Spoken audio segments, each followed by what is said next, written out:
Hello everyone, my name is Jatinder. As you know, I am a realtor with EXP, and today we have one of our managing broker, Kate Hardy, who we always ask questions, all the contract clauses, and whenever we have question regarding real estate. So managing broker, she's always available to answer us. Today we have her over to ask her this rule. Strata Property Act Rule 44 has come in effect very soon. So we want to know what it is and how it's going to affect the general public and also to the realtor as well. So let's ask some questions from Kate. Thank you. Thank you having you. Oh, thanks for having me. Jatinder, that's a really good question. The Strata Property Act, Rule 44, came in very quickly and very fast, and therefore it's left a lot of questions for the general public, as well as many real estate agents. So the Strata Property Act, Rule 44, basically what it has now taken away the restrictions on rentals in all strata buildings with one exception.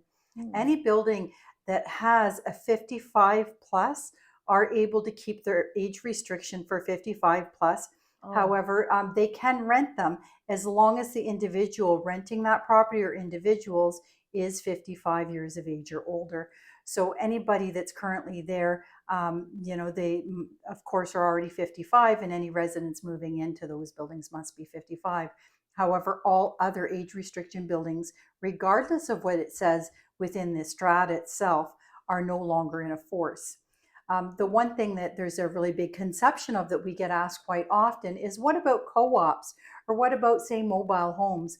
Now, the question to ask yourself, or for one to ask themselves, is that affected by the Strata Property Act? Because this is only the strata property. So the answer to that question most of times will be no, unless it's a strata property. Okay. So it's only gonna apply to if you're paying strata. Correct. If it was age restriction, there's no age restriction, or there is no rental restriction. Correct. No age or rental restriction, with the one exception for 55 plus for retirement buildings.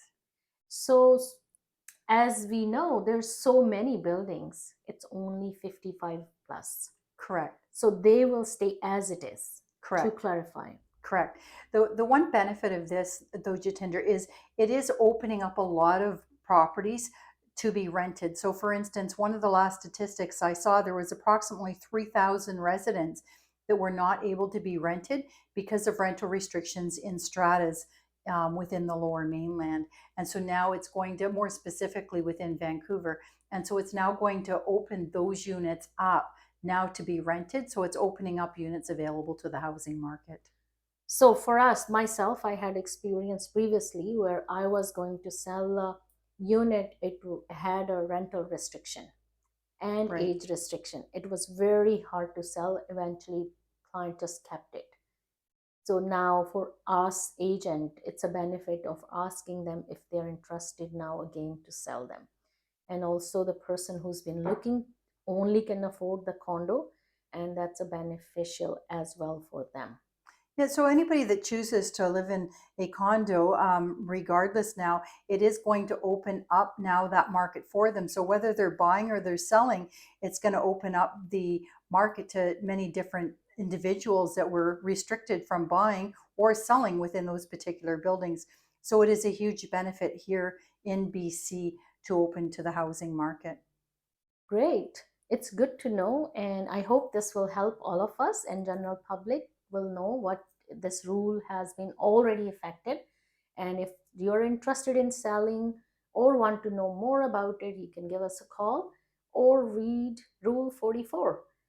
And thank you having you. And next we are coming up with is rescission period. Lots of you might be looking at this, what it is we've been talking about, but it's getting implemented in January, or also the foreigner buyer tax. Correct. As well. So there's lots of videos coming up where we'll be talking about those topics.